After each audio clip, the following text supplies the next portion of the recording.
Hey everyone, today I'm going to show you how to submit the China arrival card online before your trip. So completing it in advance can help make your arrival process easier, and especially when you arrive at the immigration.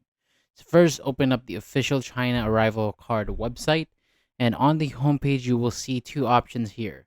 If you are a regular international traveler, select entry declaration, and the other option is only for citizens holding border resident certificates from listed countries. After reading the instructions, tap I agree to continue, and next choose your ID document type, then upload your passport information page or the required document. Once uploaded, the system may automatically fill in some of your details.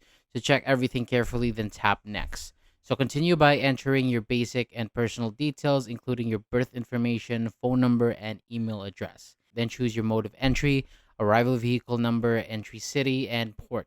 Next, indicate if you have a valid visa or entry permit. If yes, enter the visa number. If not, choose the correct entry policy. Then add your visit purpose, arrival date, destination city, and where you will stay the longest.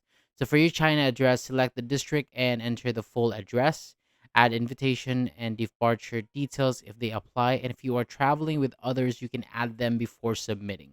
And finally, review the form, complete the declaration, sign, and then confirm. And each traveler will receive a QR code to show at immigration. Immigration information with a QR code, which should be shown to the immigration officer upon arrival. So thank you so much for watching. That is all for today. Thank you so much for watching. For more videos like this, hit the subscribe button below, and I'll see you on the next video.